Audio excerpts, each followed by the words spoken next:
The stagecoach rattled into Wichita, Kansas on a blistering afternoon in July of 1876, carrying a woman whose eyes held more determination than fear.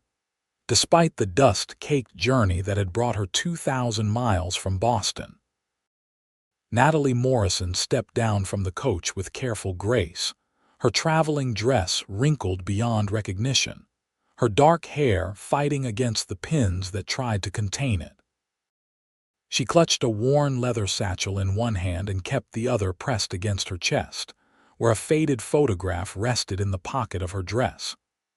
The image had been handled so many times that the edges were soft as cloth, the faces on it barely distinguishable anymore. But Natalie knew every detail by heart. The photograph showed two children, a boy and a girl, standing beside a woman who looked remarkably like an older version of Natalie herself. The main street of Wichita stretched before her, a chaos of horse-drawn wagons, cowboys on horseback, and wooden buildings that seemed to have sprung up overnight. The afternoon sun beat down mercilessly, and Natalie had to shield her eyes as she surveyed her surroundings. This was nothing like Boston, nothing like the refined streets and proper society she had left behind. "Need help with your trunk, miss?" A young boy appeared at her elbow, eyes bright with the prospect of earning a coin. "Yes, please. Is there a respectable hotel nearby?" Natalie asked, fishing in her reticule for a nickel. "The Wichita Hotel is just down the way. Clean beds and decent food." The boy grabbed her trunk with surprising strength for his small frame. As Natalie followed him down the dusty street, she became aware of the stairs. A woman traveling alone was unusual enough, but a woman dressed in Eastern finery, clearly out of place in this frontier town, drew attention like a lightning rod. She held her head high, refusing to be intimidated. She had not come this far to shrink from a few curious glances. The hotel was indeed clean if sparse. The proprietor, a weathered woman with kind eyes, took Natalie's money and handed her a key without prying questions. "Third door on the left, miss. Supper is at 6. Once alone in her room, Natalie finally allowed herself to sit on the edge of the narrow bed. She pulled the photograph from her pocket and studied it once more in the fading light. Her sister's face, young and hopeful, the two children who would be grown now if they had survived, and the man who had promised to care for them all before disappearing into this vast Western territory. Thomas Morrison had been Natalie's brother-in-law, married to her younger sister, Caroline. When Caroline died of consumption 3 years ago, Thomas had taken his two children and headed west, promising to write once he had established himself. But the letters had stopped after 6 months, and Natalie had been left with only that one photograph and an address in Kansas that might no longer be valid. She had waited a year, teaching at a girls' school in Boston, saving every penny. Then another year passed with no word. Finally, she could wait no longer. Caroline had made Natalie promise on her deathbed to watch over the children. A promise was a promise, even if it meant traveling into the unknown. The following morning, Natalie began her search. The address Thomas had provided led her to a boarding house on the edge of town. The current proprietor, a gruff man with tobacco-stained teeth, barely glanced at the photograph. "Morrison. Never heard of him. We get dozens of families coming through here every month. Can't remember them all." He would have had 2 children with him, a boy about 7 and a girl about 5 at the time. They would be older now. The man shrugged. "Sorry, miss, try the land office.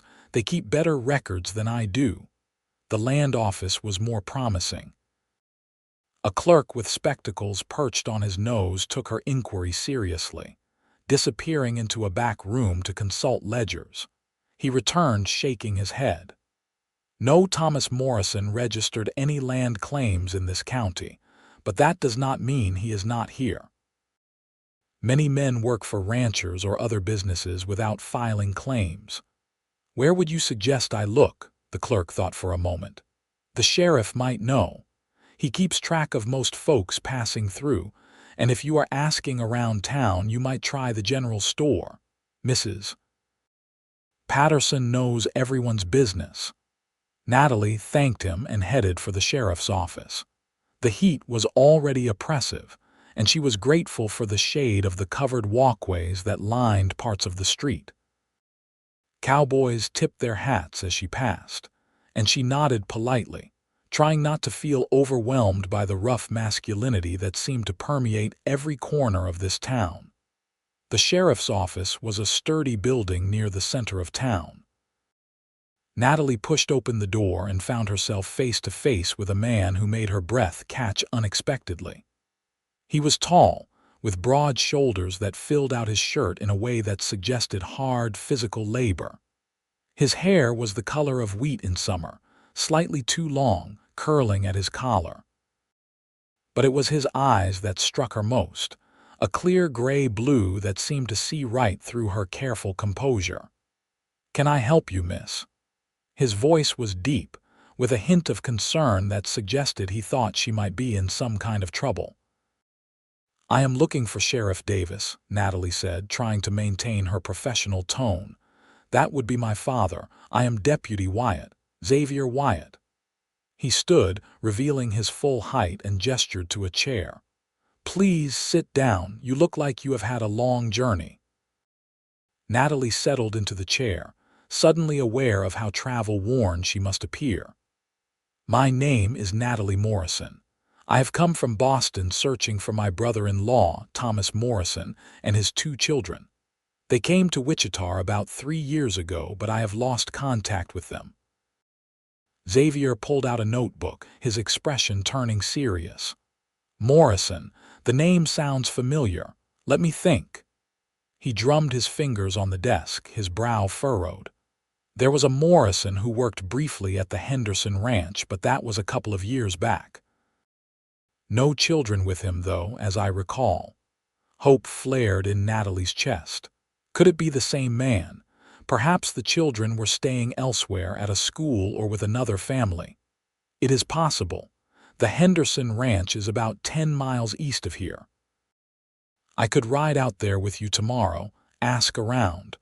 Old man Henderson has a good memory for the men who have worked for him." "I would be very grateful for your help, Deputy." Natalie hesitated, then pulled out the faded photograph. "This is the only image I have. It is quite old, taken before they left Boston." Xavier took the photograph carefully, studying it in the light from the window.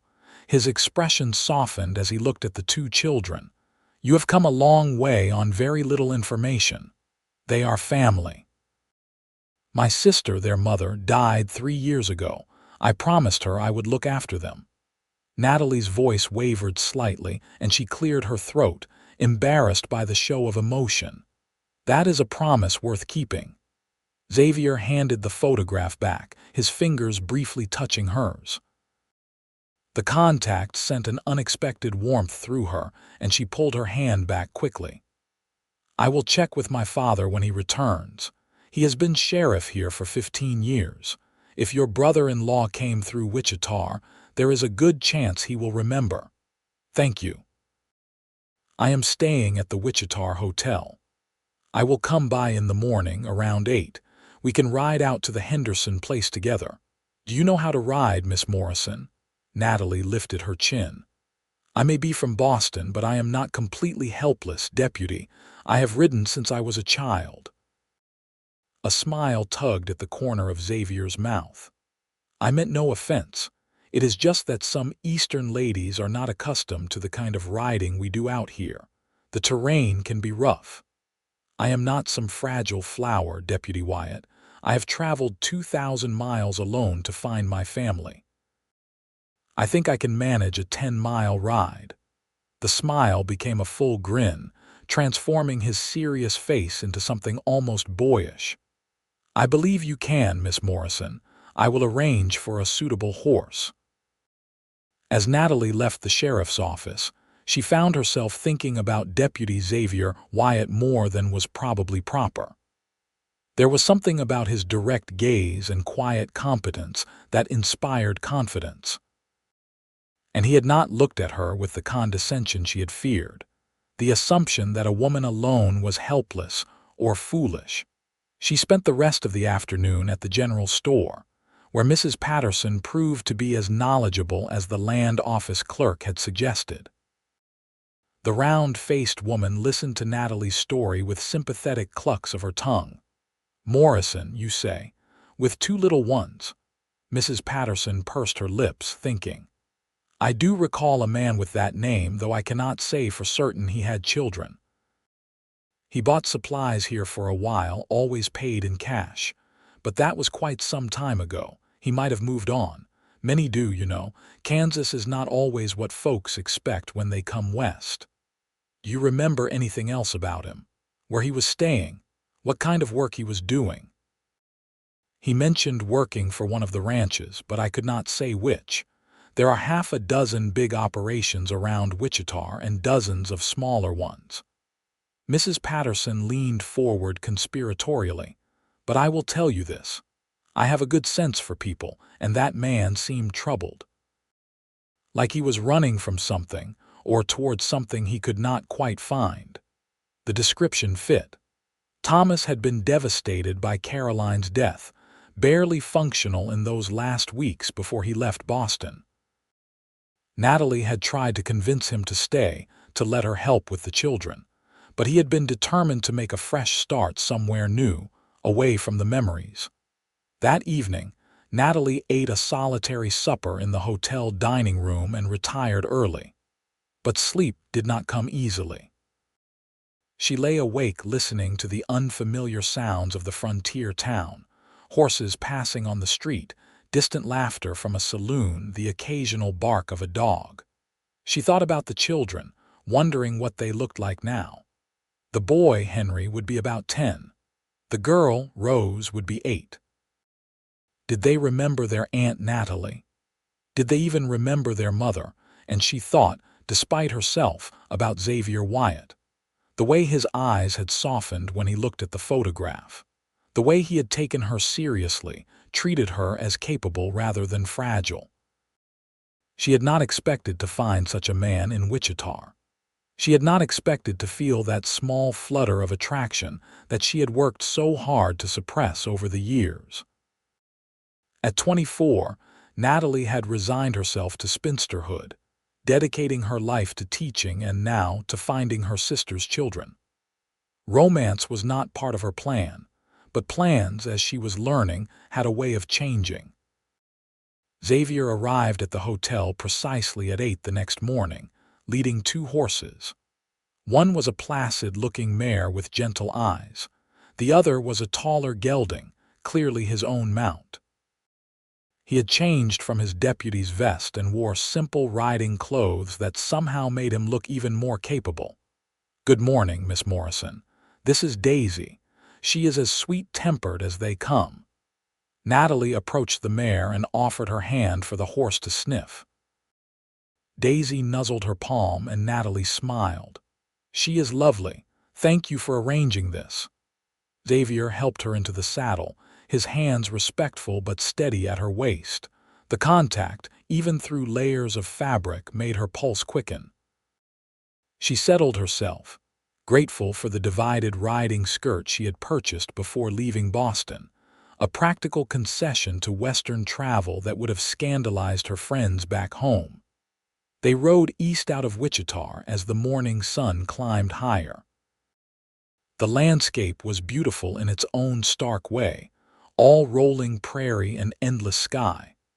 Natalie found herself relaxing into the rhythm of the ride, enjoying the freedom of being outside the confines of the town. "You ride well," Xavier observed after they had been traveling for about 30 minutes. "My father kept horses. He believed young ladies should be competent in all practical skills, not just needlework and music. He sounds like a wise man." He was. "He died when I was 18. My mother passed 2 years later." Natalie had not meant to share so much, but something about Xavier invited confidence. My sister Caroline was all the family I had left, and then she was gone too. I am sorry. Xavier's voice held genuine sympathy. My mother died when I was 12. It changes you, that kind of loss. It does. They rode in comfortable silence for a while, and Natalie appreciated that Xavier did not feel the need to fill every moment with conversation. She studied the landscape, trying to imagine Thomas and the children crossing this same terrain 3 years ago. Had they been hopeful, frightened? Both. The Henderson Ranch appeared on the horizon around mid-morning. It was an impressive spread, with a large main house, several barns, and extensive corrals. Cattle dotted the distant fields, and Natalie could see ranch hands working near one of the barns. A man emerged from the main house as they approached, shading his eyes against the sun. He was older, perhaps in his 60s, with the weathered face of someone who had spent decades working the land. "Deputy Wyatt, this is a surprise. What brings you out this way?" "Morning, Mr. Henderson. This is Miss Morrison from Boston. She is looking for information about a man who might have worked for you a couple of years back, Thomas Morrison." Henderson's expression shifted, becoming guarded. "Morrison? Yes, I remember him." Natalie's heart leaped. "You do? Can you tell me where he is now?" "I have been searching for him and his children." Henderson's face grew somber, and Natalie felt her hope begin to crumble even before he spoke. "Miss, I am sorry to tell you this. Thomas Morrison worked for me for about 6 months, back in the spring of '74.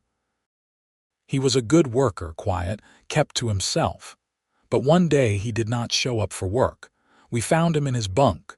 His heart had given out in the night." The words hit Natalie like a physical blow. She swayed in the saddle, and Xavier immediately moved closer, his hand reaching out to steady her.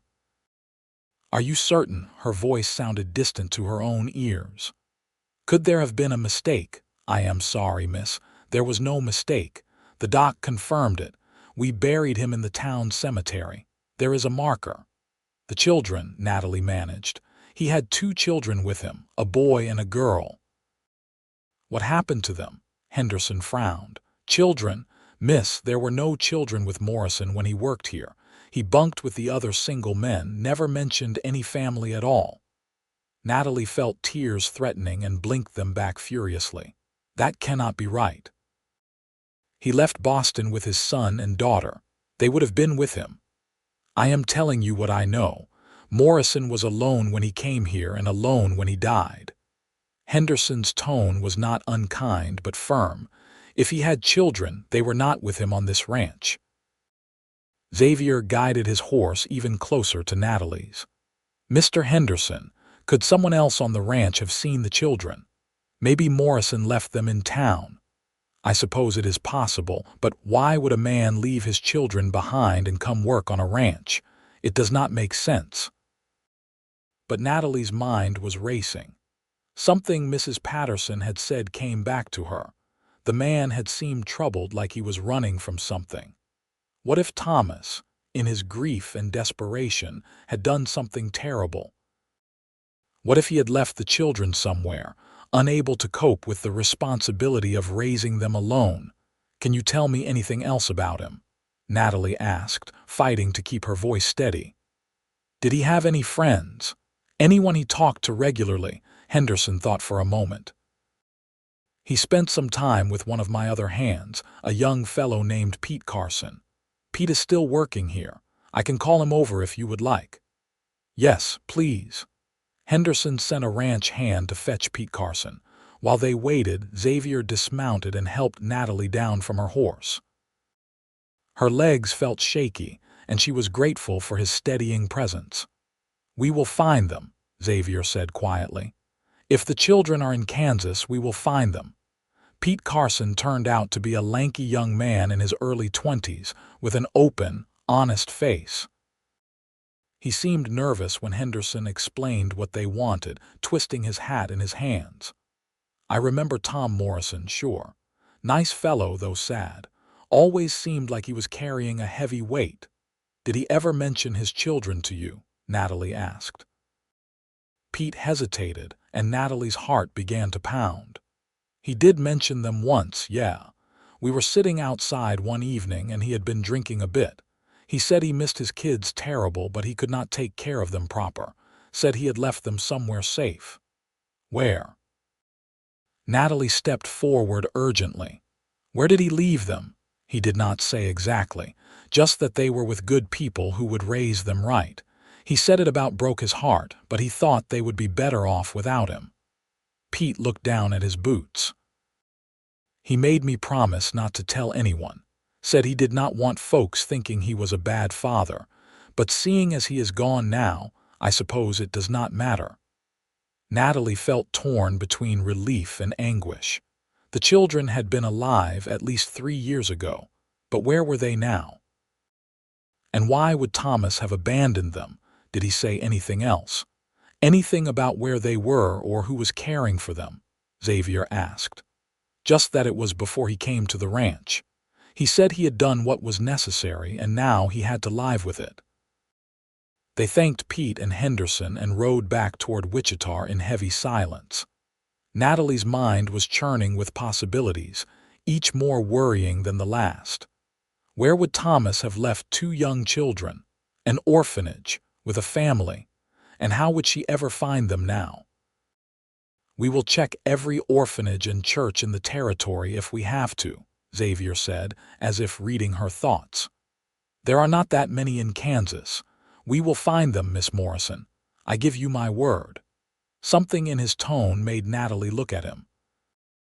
His jaw was set with determination, and she realized he was taking this personally, not just as a deputy helping a citizen, but as a man committed to seeing justice done.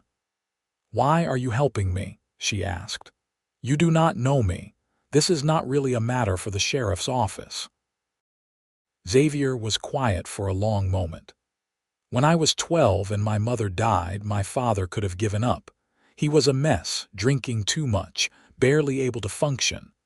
I have 2 younger sisters and I did not know how we were going to survive, but he pulled himself together. He did what needed to be done. And I have always been grateful that he kept us together, that he did not take what seemed like the easier path. He glanced at her. I suppose I am helping because I wish someone had been there to help my father when he needed it. And because those children deserve to have someone looking for them. Natalie felt tears sting her eyes again, but this time they were tears of gratitude. Thank you. That means more than you know. When they returned to Wichita, Xavier's father, Sheriff Davis, was in the office. He was an older version of Xavier, with the same clear eyes and solid presence. He listened carefully as they recounted what they had learned at the Henderson Ranch. I remember when Morrison died, Sheriff Davis said. Henderson sent word, and I rode out to verify the death. There was nothing suspicious about it. The man's heart just gave out. He could not have been more than 35, but sometimes that happens. Did you know him before that? Natalie asked. I saw him in town a few times when he came for supplies, but we never spoke beyond a greeting. The sheriff pulled out a large ledger. Let me check something. He flipped through pages, running his finger down columns of entries. Here, Morrison Thomas, died April 1874, buried in Wichita Cemetery, and here, look at this. 3 months before that, in January of '74, there is a notation. 2 children, names Henry and Rose Morrison, placed with the Sisters of Mercy Orphanage in Lawrence, Kansas. Father unable to care for them due to financial hardship. Natalie gasped. Lawrence? Where is that? About 200 miles northeast of here, Xavier said. It is a good-sized town. The orphanage there has been operating for years. I need to go there. Right away. Sheriff Davis held up a hand. Miss Morrison, Lawrence is not an easy journey. You would need to take a stagecoach or a train, and even then it would take days. And there is no guarantee the children are still there. But it is the only lead we have. Natalie looked between father and son, Please, I have to try. Xavier exchanged a glance with his father. I could escort her, take a few days of leave, the sheriff frowned. You have responsibilities here. Nothing that cannot wait, and this is important. Xavier's voice was firm. After a long moment, Sheriff Davis nodded. All right, but be careful. The trail to Lawrence passes through some rough territory. Natalie wanted to protest that she could travel alone, that she had gotten this far without help, but the truth was she was grateful for Xavier's offer.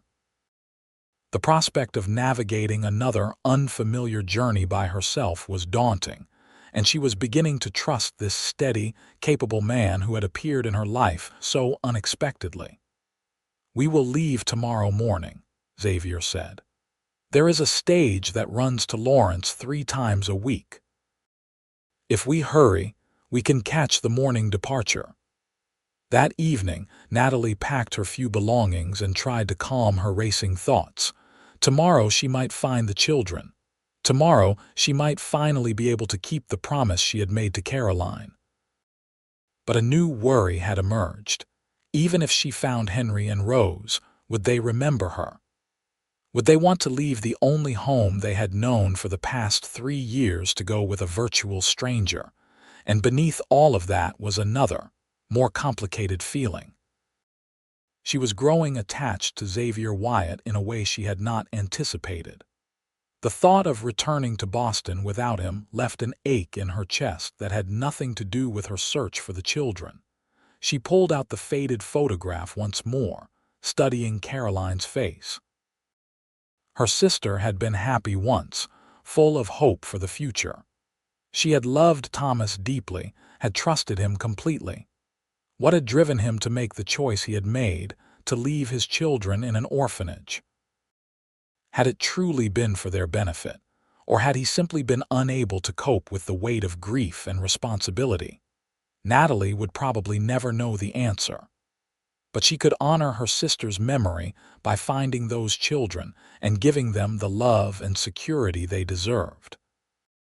The stage-coach to Lawrence departed at dawn. Xavier was waiting outside the hotel with tickets and provisions for the journey. He had packed light, just a saddle bag with essentials, and he carried a rifle which he secured in the coach's rack. "Is that necessary?" Natalie asked, eyeing the weapon nervously. "Probably not, but it is better to have it and not need it than the other way around." Xavier helped her into the coach, his hand warm and solid on hers. The journey to Lawrence took 2.5 days, with overnight stops at way stations along the route. The landscape gradually changed as they traveled northeast, the open prairie giving way to more rolling hills and patches of forest. They shared the coach with an elderly couple heading to visit family and a traveling salesman who talked incessantly, until Xavier's cool stare convinced him that silence might be preferable. During the long hours of travel, Natalie and Xavier talked.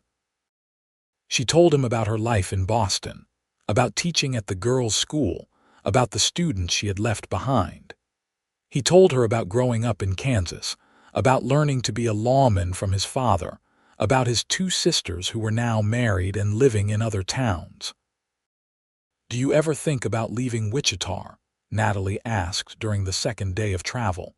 "Seeing other places." Xavier considered the question. "I did when I was younger, thought about going to California maybe, or up to Montana.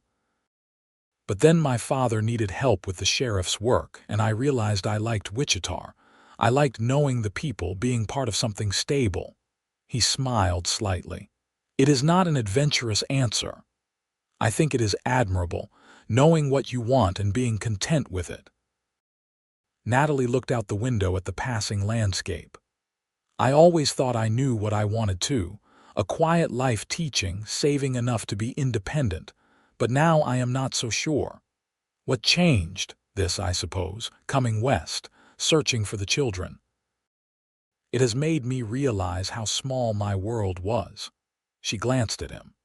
"And I have met people who have shown me that there are different ways to live a meaningful life. The look that passed between them was charged with unspoken feeling. Xavier reached across the space between them and took her hand. "Natalie, I know we have not known each other long, but I need you to know that whatever happens in Lawrence, I am going to help you see this through." Her heart swelled. "Xavier, I do not know how I will ever repay you for your kindness. I do not want repayment." His thumb traced small circles on the back of her hand. I hope, that you might consider staying in Kansas, that this might be a place you could call home." Natalie wanted to tell him that she had already begun to think of Kansas as home, but the words caught in her throat. There was still so much uncertainty ahead. What if the children were not in Lawrence? What if they were, but they rejected her? What if Thomas had relatives who had a better claim to them? "Let us find the children first," she said softly. "Then we can talk about the future." They arrived in Lawrence in the early afternoon of the third day. The town was larger than Wichita, more established, with brick buildings and paved streets in the town center. The Sisters of Mercy Orphanage was on the outskirts, a large stone building surrounded by a fenced yard where children could be seen playing. Natalie's heart began to race as they approached. Xavier paid the stagecoach driver and collected their bags, then offered Natalie his arm. Together they walked up the path to the orphanage's front door. A young nun answered their knock. "Good afternoon. How may I help you? My name is Natalie Morrison. I am here to inquire about two children who may have been placed here about 3 years ago. Henry and Rose Morrison." The nun's expression became guarded. "Please come in. I will fetch Mother Superior." They were shown to a small sitting room and asked to wait. Natalie could hear children's voices from somewhere deeper in the building, and she strained to distinguish individual words, hoping against hope that she might recognize something familiar. Mother Superior was a tall, angular woman with sharp eyes that seemed to take in everything at once. She introduced herself as Mother Beatrice and sat across from them, hands folded calmly in her lap. "You are inquiring about Henry and Rose Morrison. May I ask why?" Natalie explained the whole story, from Caroline's death to Thomas's disappearance, from her promise to her sister to her search across Kansas. Mother Beatrice listened without interruption, her expression giving nothing away. "The children are here," she said finally, and Natalie felt tears of relief spring to her eyes. "They have been with us since January of 1874. Their father placed them in our care, saying he could not provide for them adequately. Are they well? May I see them?" "They are healthy and well cared for, Miss Morrison, but I must ask you to understand the delicacy of the situation. These children have been with us for more than 3 years. They have established routines, friendships. To suddenly present them with a relative they barely remember could be traumatic." Xavier leaned forward. "Mother Beatrice, Miss Morrison has traveled 2,000 miles to honor a promise to her dying sister. Surely the children have a right to know they have family who cares about them." "Of course they do. But I have a responsibility to consider what is best for Henry and Rose. They have been told that their father is dead. We received word from the sheriff in Wichita shortly after his passing.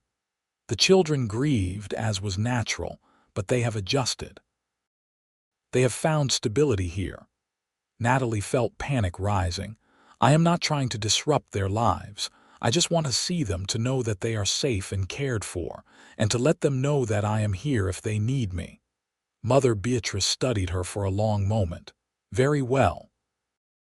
You may meet with them, but I will be present and we will proceed carefully. If the children become distressed, I will end the meeting. Is that understood?" "Yes, of course. Thank you." Natalie's hands were shaking. Mother Beatrice left the room and Xavier reached over to take Natalie's hand. "It is going to be all right. What if they do not remember me? What if they are happy here and do not want anything to do with me? Then we will deal with that. But give them a chance, Natalie. Children are resilient, and from what you have told me about your sister, she raised them with love. They will recognize that in you." The door opened, and two children entered with Mother Beatrice. Natalie's breath caught. They had grown so much, but she would have known them anywhere. Henry was tall for his age, with his father's dark hair and his mother's gentle eyes.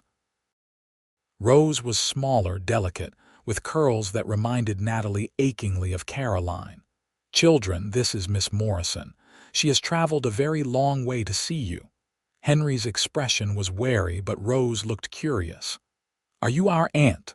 the little girl asked. "Mama used to talk about Aunt Natalie." Natalie could not help the tears that spilled down her cheeks. "Yes, sweetheart, I am your Aunt Natalie. Your mother was my sister." "Why did you not come before?" Henry's voice was defensive, protective. "We have been here for so long." "I did not know where you were." "Your father did not tell me he had brought you here. I have been searching for you since I learned that he had passed away. I am so sorry it took me this long." Rose took a tentative step forward.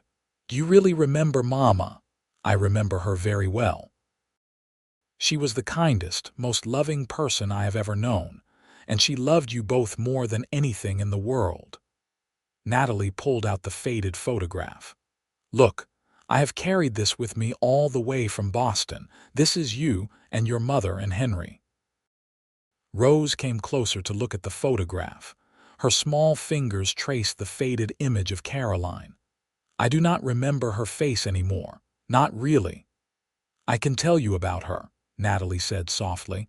"I can tell you all the stories you want to hear. About when she was a little girl and when you were born and all the things she loved about you." Henry remained standing back, arms crossed. "Are you going to take us away from here?" It was the question Natalie had been dreading.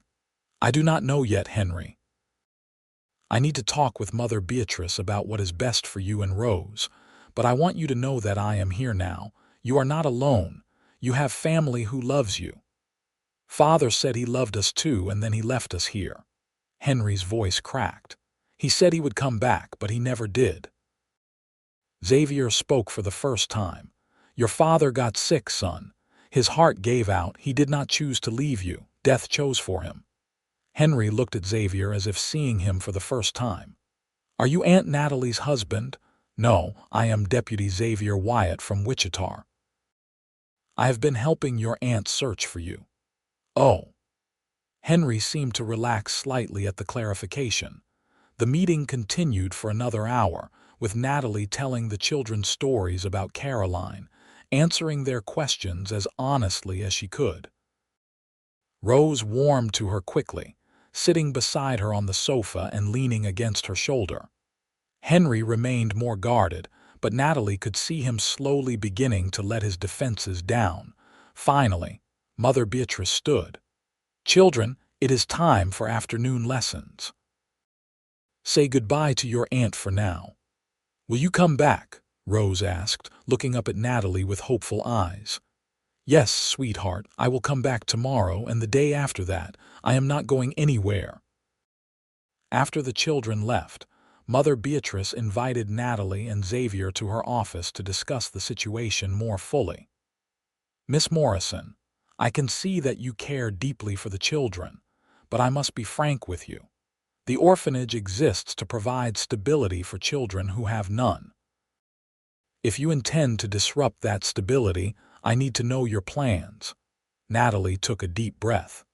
"I understand your concern, Mother Beatrice, but those children are my family. My sister made me promise to look after them. I intend to keep that promise." "And how do you propose to do that?"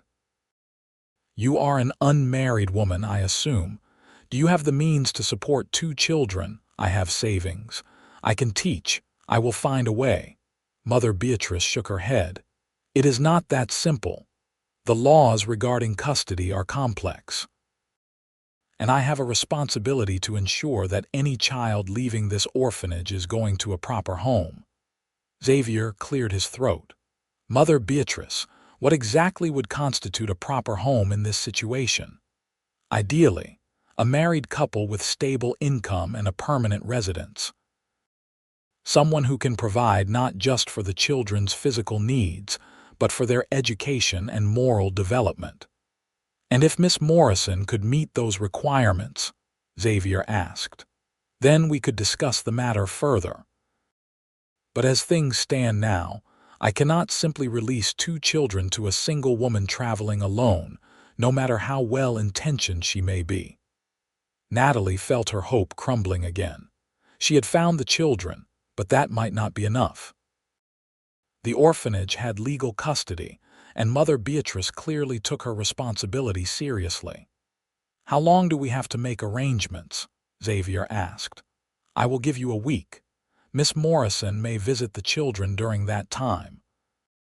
If at the end of the week you can present a viable plan for their care, I will consider it, but I will not make any promises." Outside the orphanage, Natalie let her tears fall freely. "I found them, Xavier. I finally found them, but I might lose them anyway." Xavier put his arms around her, holding her as she cried against his chest. "We will figure this out, Natalie. There has to be a way." Mother Beatrice made it clear. She will not release them to a single woman, and she is right in a way.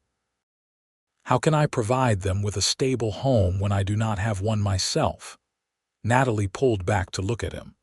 "Maybe I should return to Boston, save more money, establish myself better, and then come back. That could take years, and in the meantime the children stay in the orphanage." "Is that what you want?" "Of course not. But what choice do I have?" Xavier was quiet for a moment, his hands resting on her shoulders. "There is another option. One I probably should not suggest because we have only known each other for a week, and it is presumptuous of me to even think it. But I am going to say it anyway." Natalie looked at him, her heart beginning to beat faster. "Marry me," Xavier said. "I know it is sudden. I know we have not courted properly or done anything the way it is supposed to be done. But I care about you, Natalie. More than I thought possible in such a short time. And I care about those children. If you were married, if we could show Mother Beatrice that we have a stable home and income, she would have to consider releasing them to our care." "Xavier, you cannot be serious. You barely know me." "I know enough. I know you are brave and determined. I know you kept a promise even when it meant leaving everything familiar behind. I know you care about those children more than your own comfort." He cupped her face in his hands. "And I know that when I look at you, I see a future I want. Not just because of the children, but because of you." Natalie's mind was reeling. Marriage. To a man she had met only a week ago. It was madness. It went against everything she had been taught about proper courtship and rational decision-making. But her heart was saying something different. Xavier had been kind, steady, and honorable from the moment she had walked into the sheriff's office. He had helped her without expecting anything in return. And when she thought about returning to Boston without him, the idea felt wrong in a way she could not quite articulate. "What about you?" she asked quietly. "What if you regret this? What if we marry for the sake of the children and then realize we have made a terrible mistake?" "I do not think we would be making a mistake, but I cannot predict the future any more than you can. All I can offer you is my word that I will do everything in my power to be a good husband and a good father to Henry and Rose." He paused. "But this has to be your choice, Natalie. I will not pressure you. If you say no, we will find another way." Natalie closed her eyes, thinking of Caroline. What would her sister say if she were here? She thought she knew. Caroline had always been the romantic one, the one who believed in following your heart even when logic said otherwise. She had married Thomas after a whirlwind courtship, and despite the tragic ending, she had never regretted it. "All right," Natalie said, opening her eyes. "Yes, I will marry you." Xavier's face broke into a smile that transformed him. "You will, I will. Not just for the children, although that is part of it, but because, against all reason, I believe you are a good man. And because when I try to imagine my future, you are in it." She managed a shaky laugh. "I must be out of my mind. If you are, then we both are." Xavier pulled her close and kissed her, gently at first, then with more certainty. It was Natalie's first real kiss, and it sent warmth flooding through her entire body. When they broke apart, they were both breathless. "We should find a minister," Xavier said practically. "And we will need to send a telegram to my father, let him know what is happening. And we need to find a place to stay in Lawrence until we can make arrangements. You are taking this very calmly for a man who just proposed to a near stranger." "I am terrified," Xavier admitted, "but I am also more certain of this than I have been about anything in my life." They found a small hotel in Lawrence and took separate rooms, maintaining propriety despite their engagement. Xavier went to speak with a minister at a local church, while Natalie composed a telegram to her friends in Boston, trying to explain in a few short sentences what had happened. The minister, Reverend Thomas, agreed to marry them the following day. He asked a few questions about how they had met and seemed satisfied with their answers, though Natalie suspected he had his doubts about the speed of their courtship. That evening, sitting in the hotel's small dining room, Natalie and Xavier discussed practicalities. "We will need to find a house in Wichita," Xavier said. "Something large enough for 4 people, and we will need to set up proper bedrooms for the children, make it feel like a home. I have some money saved, enough to help with expenses until I can find teaching work in Wichita. You do not have to work if you do not want to. My deputy's salary is not grand, but it is enough to support a family." "I want to work," Natalie said firmly. "Teaching is important to me. And it will set a good example for Rose, show her that women can have purpose beyond the home." Xavier smiled. "I would expect nothing less from you. My mother was the same way. She ran a boarding house while my father was building his career as a lawman. She said she would go mad if she had to stay home all day." They talked late into the night, learning more about each other, making plans. Xavier told her about his sisters, Julia and Margaret, who he was sure would welcome her into the family. Natalie told him about her fears for the children, about how much she wanted to be worthy of Caroline's trust. "You already are," Xavier assured her. "You came all this way, you did not give up. That is what matters." The wedding took place the next morning in the small church, with Reverend Thomas and his wife as witnesses. Natalie wore her best dress, which was wrinkled from travel but still respectable. Xavier had somehow managed to find a flower, a simple prairie rose, which he presented to her before the ceremony. As they stood before the minister and exchanged vows, Natalie felt a strange sense of rightness. This was not the wedding she had imagined as a young girl. There was no family present, no elaborate dress or celebration. But there was sincerity and commitment and the beginning of something that felt real and true. When Xavier kissed her as his wife, Natalie allowed herself to believe that everything might actually work out. They returned to the orphanage that afternoon as Mr. and Mrs. Wyatt, marriage certificate in hand. Mother Beatrice read the document carefully, her expression unreadable. "This is very sudden," she observed. "Yes," Xavier agreed, "but no less sincere for that. We can provide a stable home for Henry and Rose. I have steady employment as a deputy in Wichita. My father is the sheriff there. We will have a house with room for the children. And Natalie is a trained teacher, well qualified to oversee their education." Mother Beatrice looked at Natalie. "And you are truly prepared to take on the responsibility of 2 children just like that?" "They are not just any 2 children. They are my sister's children, my nephew and niece. I have been searching for them for months. I would have done whatever was necessary to keep them safe." "Marriage is not a sacrifice, Mother Beatrice. It is a blessing." The Mother Superior was quiet for a long moment. "Very well. I will release Henry and Rose to your care, but I will send letters to our sister orphanages in Kansas, asking them to check on the children's welfare. If I receive any report that they are not being properly cared for, I will take action. Am I clear? Perfectly clear, Xavier said. And you will find no cause for complaint. Telling the children was both joyful and complicated. Rose was thrilled, immediately calling Natalie Mama Natalie and throwing her arms around Xavier's neck. Henry was more reserved, still wary of trusting adults who made promises. "You will really take us to Wichita?" he asked. "We can leave the orphanage." "Yes," Natalie said. "We will be a family. You, Rose, Xavier, and me." "What should we call him?" Henry nodded toward Xavier. "Whatever you are comfortable with," Xavier said. "I am not trying to replace your father, but I hope in time you will think of me as someone who cares about you." "Can I call you Uncle Xavier?" Rose asked. Xavier smiled. "That would be fine."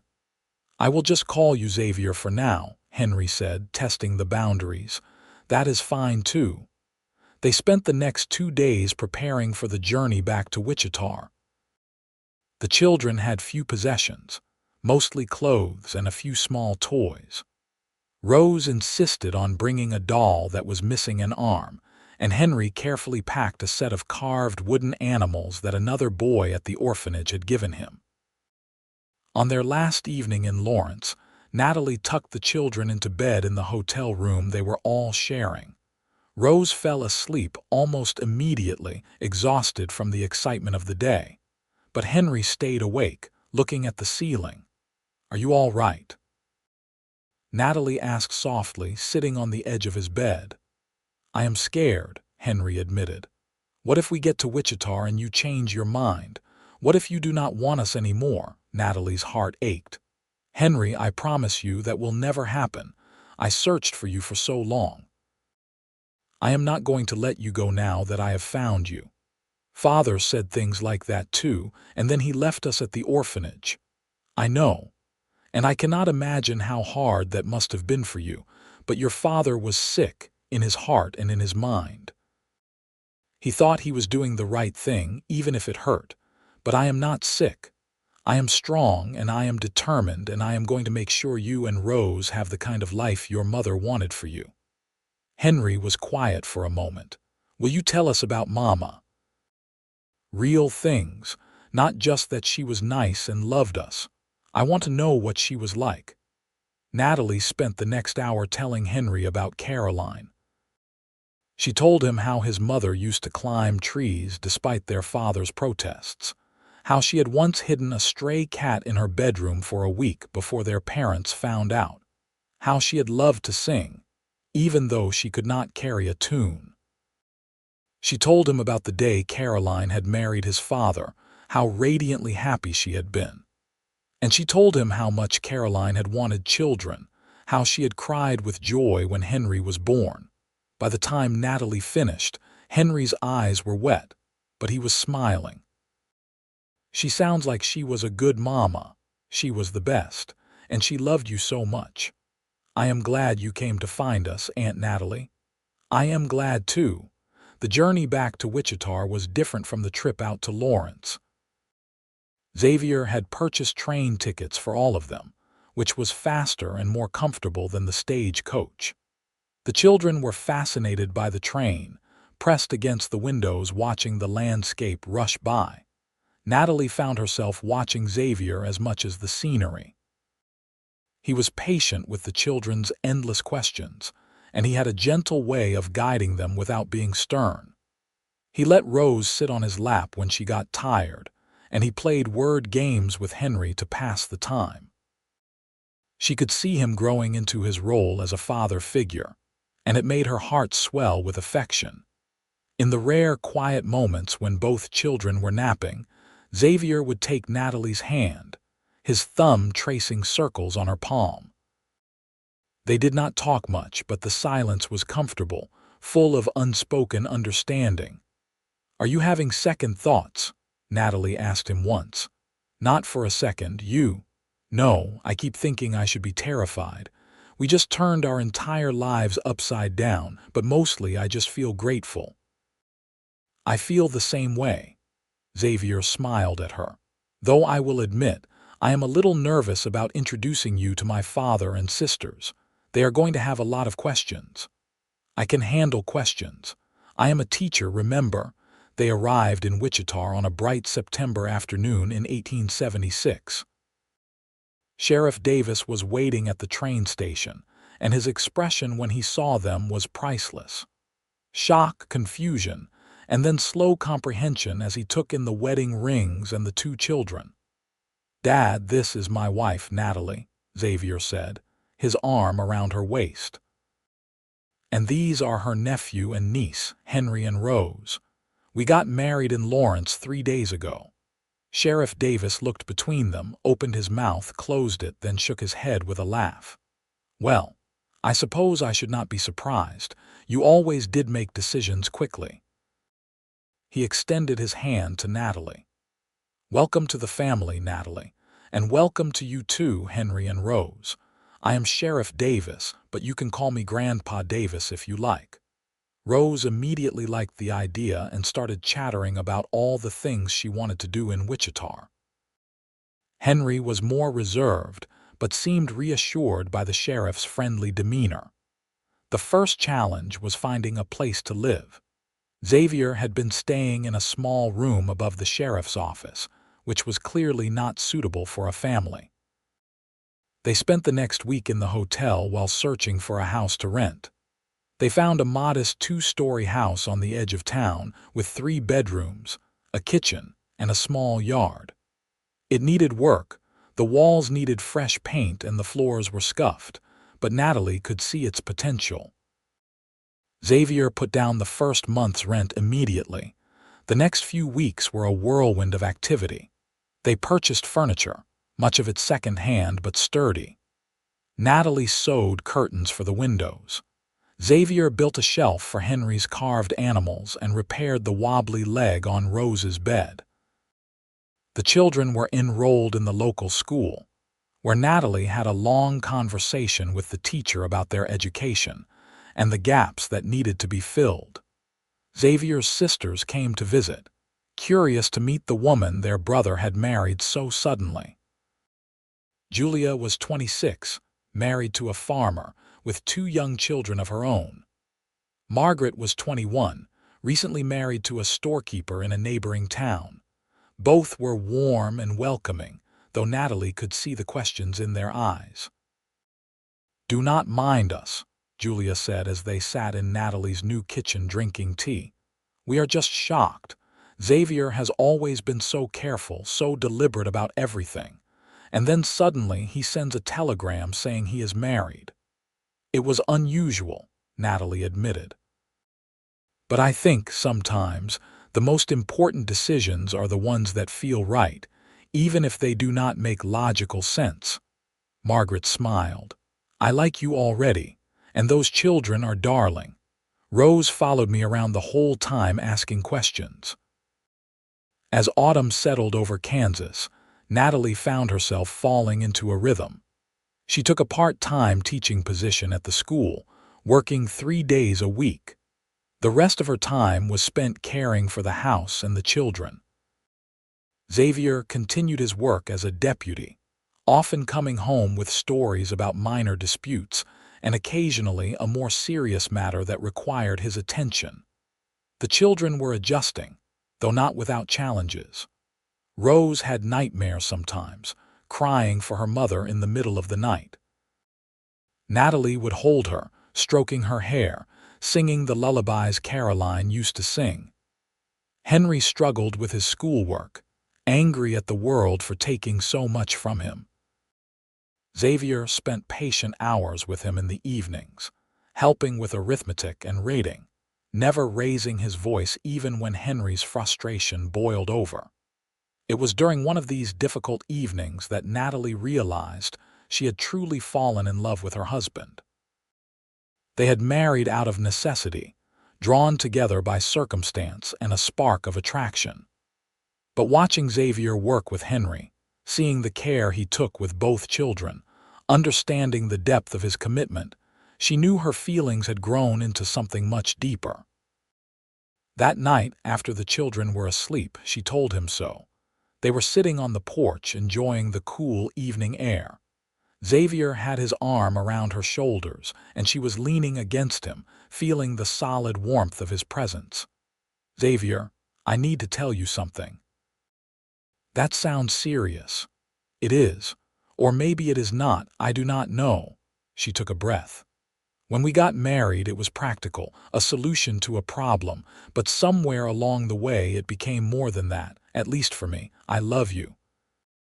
Not because you helped me find the children or because you have been kind to them, but because of who you are, because you make me feel safe and valued and seen." Xavier was quiet for a moment, and Natalie felt a flutter of panic. Had she misread everything? Then he turned to her, cupping her face in his hands. "Natalie, I fell in love with you the day you walked into my office with that faded photograph and told me you were searching for a second chance. I did not know it then, but looking back I can see it. The way you stood there, determined and scared and brave all at once. I knew you were someone special, someone I wanted in my life." He kissed her then, deeply and thoroughly, and Natalie felt any remaining doubts dissolve. This was real. This was right. Their marriage, which had begun as a practical arrangement, became something passionate and tender. They learned each other's rhythms, found joy in small moments, built a life together that was more than either of them had expected. The children thrived. Henry's anger slowly gave way to trust, and by Christmas, he was calling Xavier Pa without self-consciousness. Rose bloomed, her natural exuberance finding safe outlet in a home where she was loved and secure. She started taking piano lessons with a woman in town and showed a surprising aptitude for music. In February of 1877, Natalie discovered she was pregnant. The news filled her with equal parts joy and terror. She had become a mother to Henry and Rose, but this would be different. A baby of her own, hers and Xavier's. Xavier was ecstatic. He immediately began making plans to expand the house, adding another bedroom. Henry and Rose were excited too, especially Rose, who announced she was going to be the best big sister anyone had ever seen. The pregnancy was difficult. Natalie was sick for the first few months, barely able to keep food down. But Xavier was endlessly patient, bringing her tea and toast, holding her hair when she was ill, never complaining about the extra work. His sisters visited often, bringing advice and supplies. Sheriff Davis stopped by regularly, always with some small gift for the children or a kind word for Natalie. In October of 1877, Natalie gave birth to a healthy baby boy. They named him William Thomas, after Xavier's grandfather and after the children's father, a way of honoring the past while building the future. Will, as they called him, had his father's gray-blue eyes and his mother's dark hair. Henry and Rose were fascinated by their new baby brother. They fought over who got to hold him, who got to help with feeding, who got to push the cradle.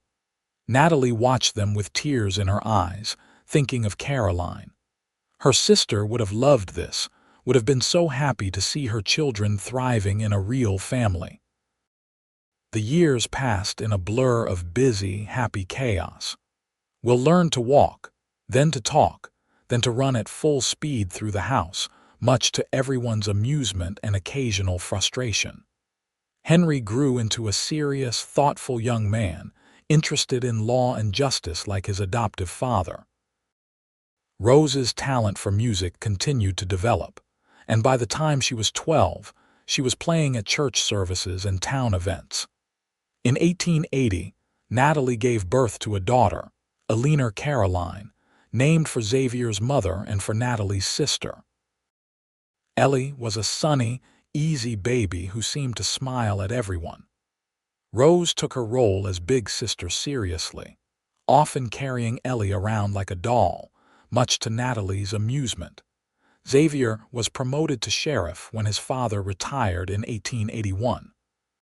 Sheriff Davis had decided it was time to step back, to spend his remaining years fishing and playing with his grandchildren.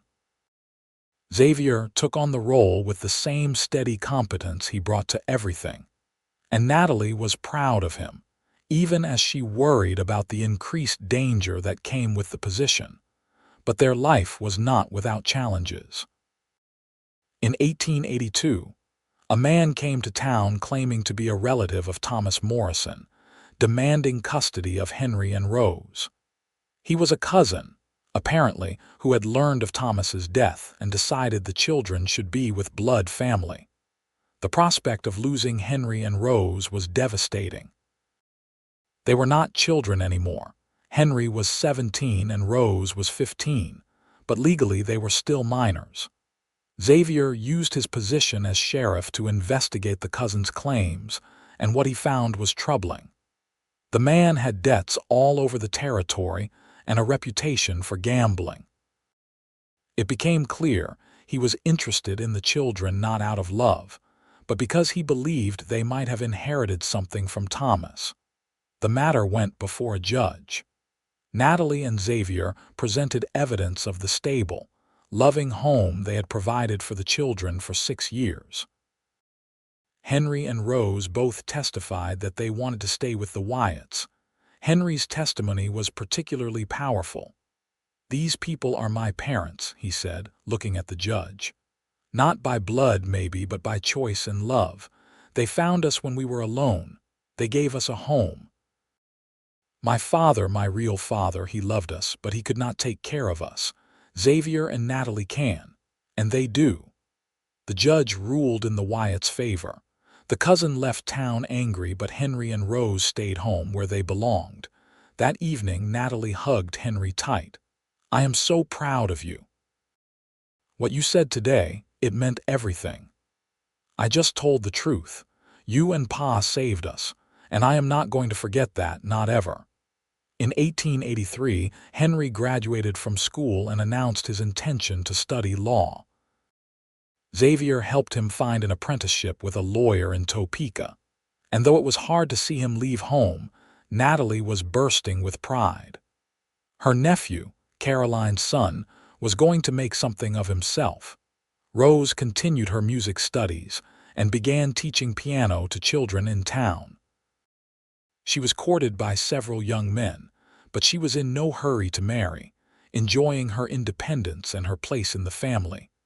Will and Ellie were growing up in a house full of love and laughter. Will idolized his older brother Henry and wanted to be a lawman like his father. Ellie was adventurous and fearless, constantly climbing trees and getting into mischief.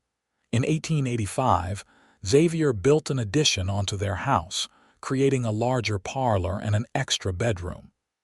"In case anyone wants to visit," he said with a wink, "or in case we decide to add to our brood." But there were no more children. Natalie was content with their 4, and at 33 she felt that her family was complete. She had kept her promise to Caroline. She had found the children and given them a loving home. And in the process, she had found something she had not been looking for: a deep, abiding love with a good man. On a warm evening in June of 1886, Natalie and Xavier sat on their porch watching the sunset.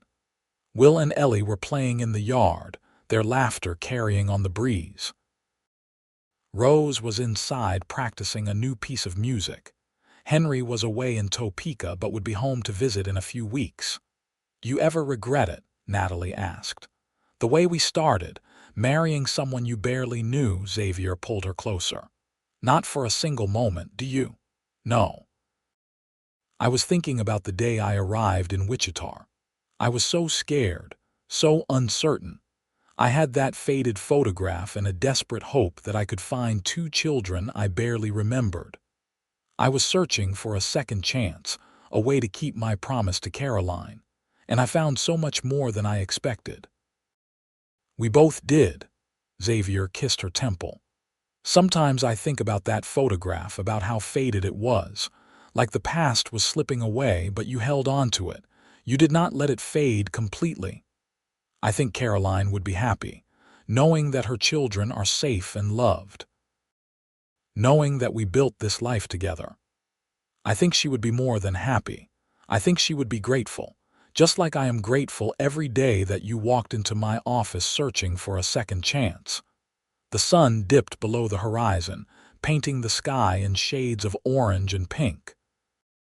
Natalie leaned her head on Xavier's shoulder, feeling the steady beat of his heart, listening to the sounds of their children playing. This was happiness. This was home. Years continued to pass in a steady, comforting rhythm. Henry finished his legal apprenticeship and returned to Wichita to practice law, eventually becoming a judge himself.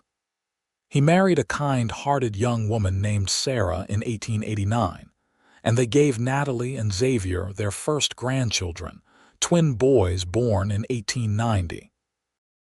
Rose married in 1891, choosing a music teacher from Kansas City. The wedding was a joyful affair, with Rose playing a piece she had composed herself during the ceremony. She moved to Kansas City but visited often, always bringing news and stories of her life in the city. Will followed in Xavier's footsteps, becoming a deputy when he was old enough. He worked alongside his father, learning the careful balance of justice and mercy that made Xavier such a respected sheriff. Natalie worried about him, as mothers do, but she also recognized that he had inherited his father's steady nature and good judgment. Ellie, true to her adventurous spirit, surprised everyone by announcing that she wanted to be a teacher like her mother. She attended a teacher's college in Topeka and returned to Wichita to teach at the same school where Natalie had worked years before. In 1895, Xavier retired as sheriff, passing the badge to Will. He was 54 years old and ready for a quieter life. He and Natalie spent their days tending a garden, taking long walks, and spoiling their growing number of grandchildren. One afternoon, Natalie was sorting through old papers when she found the faded photograph that had started everything. It was even more worn now, the image barely visible. But she did not need to see it clearly anymore. The faces were etched in her memory, and more than that, the promise she had made had been kept. She showed the photograph to Xavier, who held it carefully. "Do you remember the day I first showed you this?" "Of course." "You told me you were searching for a second chance. I thought you meant a second chance for the children." "That is what I meant, but it turned out to be a second chance for all of us. For Henry and Rose, yes, but also for me, and maybe for you too," Xavier smiled. "Definitely for me." I had resigned myself to being a bachelor lawman. Then you walked in with your determination and your faded photograph, and everything changed. I am glad it changed. So am I. They sat together in the warm afternoon light, the photograph resting between them. Outside, they could hear the sound of grandchildren playing in the yard, the same yard where their own children had played decades before. The house that Xavier had built and expanded over the years was full of life and love, exactly what Natalie had hoped to create when she set out from Boston so many years ago. In 1898, Natalie and Xavier celebrated their 22nd wedding anniversary. Their children, all grown and settled in their own lives, gathered for a party. The house was full to bursting with family, children, spouses, grandchildren, and even Sheriff Davis, now in his 80s but still sharp as ever. Henry stood to give a toast. "To my parents," he said, his voice strong and clear. 22 years ago, they took a chance on each other and on me and Rose. They gave us a home when we had none. They taught us what it means to be a family, and they showed us that love is not just about blood relations. It is about commitment and sacrifice and choosing every day to care for one another." Rose added her own words, tears in her eyes. "Mama Natalie, Pa Xavier, you saved our lives. not just physically, but in every way that matters. You gave us hope and security and love. And you showed us that even when things seem impossible, determination and love can make miracles happen. Natalie could not speak through her tears. Xavier wrapped his arm around her, his own eyes suspiciously bright. They were surrounded by the family they had built, the life they had created from a chance meeting and a desperate search. That night, after everyone had left and they were alone in their bedroom, Natalie took out the faded photograph one last time. She looked at it for a long moment, then carefully placed it in a frame Xavier had made for it years ago. "I think I can let it go now," she said. "The photograph, I mean. I have been carrying it for so long, afraid that if I put it down, I would lose the connection to Caroline and to the promise I made. But I realize now that the connection is not in the photograph. It is in the life we built. It is in Henry and Rose and everything they have become. Caroline lives on in them and in all of us." Xavier helped her hang the frame on the wall, in a place of honor where they would see it every day but where it could rest, finally, instead of being carried and worried over. "You kept your promise," Xavier said. "More than kept it. You did not just watch over the children, you gave them everything they needed to thrive. We gave them that, you and me together." The years continued their gentle march. More grandchildren were born. Xavier and Natalie grew older, their hair turning gray, their steps slowing. But their love never diminished. If anything, it deepened, enriched by decades of shared experiences and quiet companionship. In 1903, Natalie was 73 years old. She had lived a full life, far beyond what she had imagined possible when she boarded that stagecoach in Boston so many years ago. She had found the children she was searching for, and had gained a husband, more children, grandchildren, and a rich, full existence she could never have predicted. One warm September evening, she and Xavier were sitting on the porch as they had done countless times over the years. The sunset was particularly beautiful, the sky ablaze with color. "You ever think about what might have happened if you had not walked into my office that day?" Xavier asked. "Sometimes. I think I would have kept searching somehow. I could not have given up on Henry and Rose. But I am grateful every day that it was your office I walked into, that it was you who helped me." "I think it was fate," Xavier said, "or providence, or whatever you want to call it. We were meant to find each other, just as you were meant to find those children. I like that idea, that some things are meant to be." They sat in comfortable silence, holding hands, watching the day fade into night. The house behind them held the echoes of decades of laughter and love, of ordinary moments and extraordinary ones. It held the fulfillment of a promise made at a sister's deathbed, and the unexpected romance that had bloomed from desperate circumstances. As stars began to appear in the darkening sky, Natalie thought about the young woman she had been, standing on the dusty street of Wichita with a faded photograph clutched in her hand. She had been searching for a second chance, for her sister's children, for a way to make right what had gone wrong. What she had found was so much more: a partner, a love, a full life rich with meaning and connection. She had kept her promise to Caroline, but in doing so she had discovered her own happiness.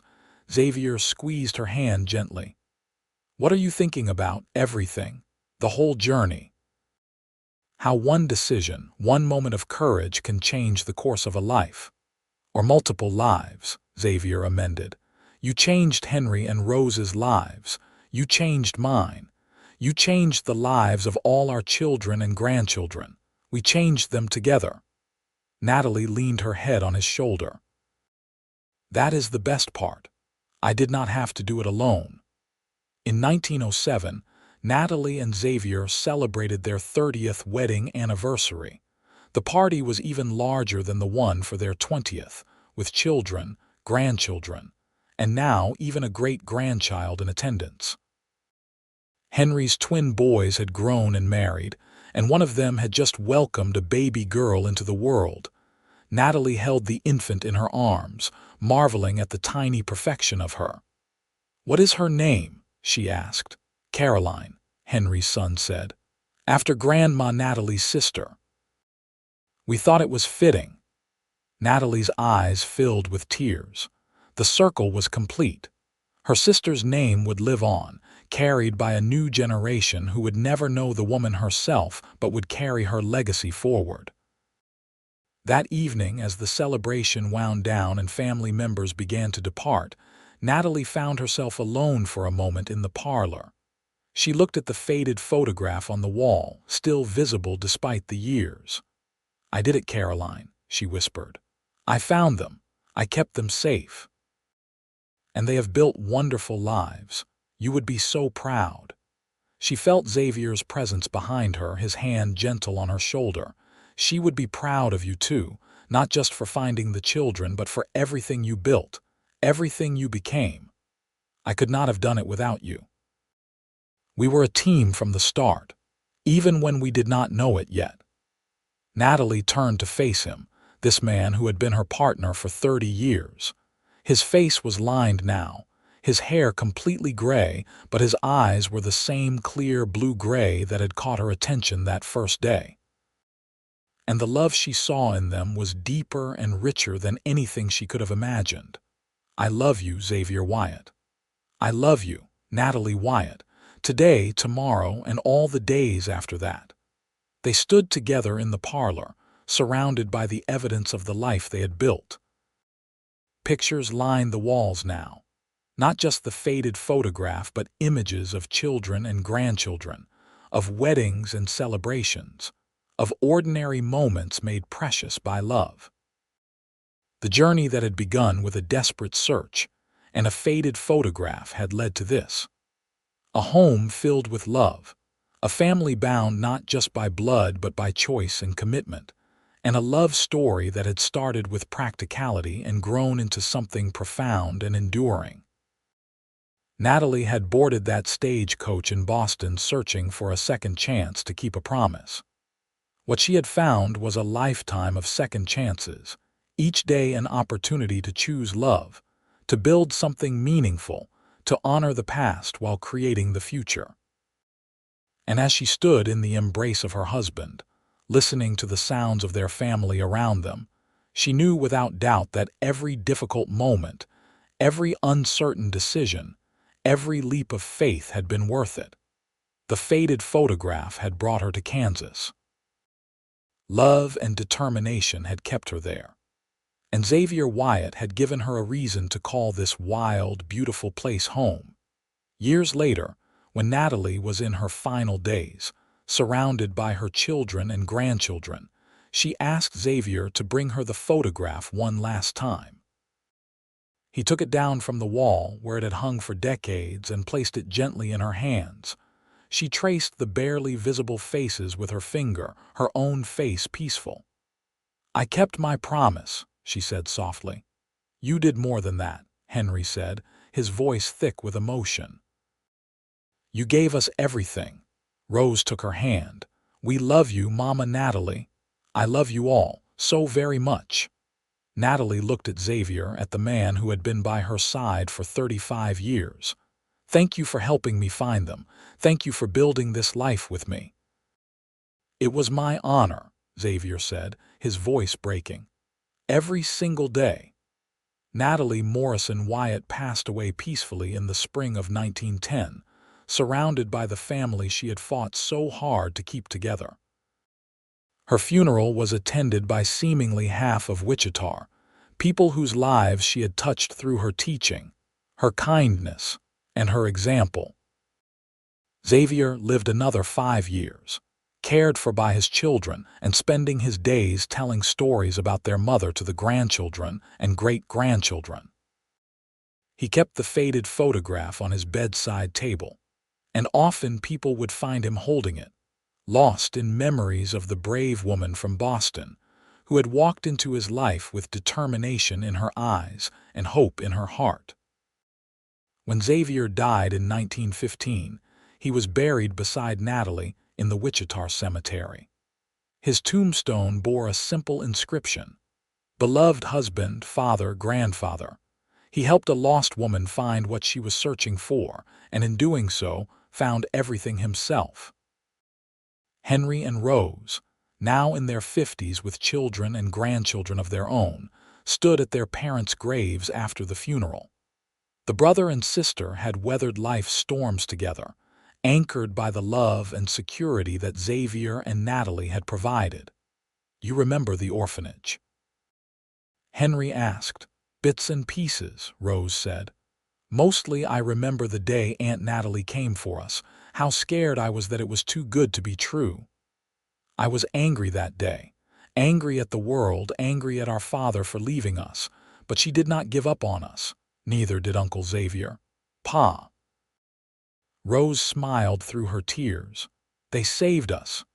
They did more than save us. They showed us what love looks like, what family means, and now we get to pass that on to our own children." Henry pulled the faded photograph from his pocket. Xavier had given it to him shortly before he died, saying it belonged to Henry now, as the eldest of the children Natalie had fought so hard to find. "We should pass this down," Henry said. "Tell the story to each new generation. Make sure they know where they came from and how much sacrifice it took to keep this family together." "A woman on a train from Boston, clutching a faded photograph," Rose said, "searching for a second chance, and a cowboy deputy who fell in love with her determination and her courage. And 2 children who got a second chance at having a real family." The photograph was indeed passed down through the generations, becoming a family heirloom. Each generation learned the story of Natalie Morrison, who traveled 2,000 miles to keep a promise, and Xavier Wyatt, who helped her and loved her and built a life with her that lasted decades and touched countless lives. The story became a legend in the family, told and retold at gatherings and celebrations. The details might have blurred slightly over the years, but the heart of it remained true.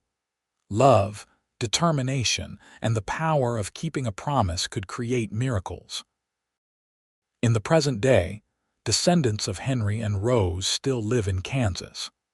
They still gather for family reunions, still tell the story of their great-great-grandmother who came from Boston searching for children and found a whole new life. The faded photograph, now carefully preserved in a protective case, still exists, displayed with pride. And if the ghosts of Natalie and Xavier could see what grew from their union, from that hasty marriage born of necessity and blossomed into deep love, they would be proud. They would see a family tree that spread across the country, full of teachers and lawmen, musicians and judges, all carrying forward the values that Natalie and Xavier held dear. But more than that, they would see that their love story, which began with a desperate search and a faded photograph, became something timeless.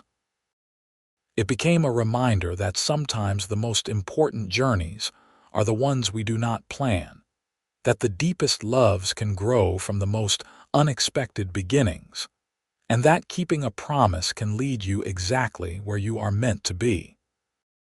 Natalie had told Xavier on that porch so many years ago that she was searching for a second chance. What she found was a first chance at true love, at building a family, at creating something lasting and meaningful. And Xavier, who had resigned himself to a solitary life of duty and service, found that opening his heart to a stranger could bring him more joy than he ever imagined possible. Their story, born in the Wild West of 1876, lived on long past their years, a testament to the enduring power of love, family, and the courage to take a chance on an uncertain future. The legacy of that day when Natalie Morrison walked into the sheriff's office in Wichita, holding a faded photograph and searching for a second chance, echoed through time, touching lives that would never know the original story but would benefit from the foundation of love and commitment that Natalie and Xavier had built together. And somewhere, in the hearts of all who knew their story, the truth remained clear. Sometimes the greatest adventures begin with a single step into the unknown, guided only by love and determination, and the hope that tomorrow might be better than today. The end.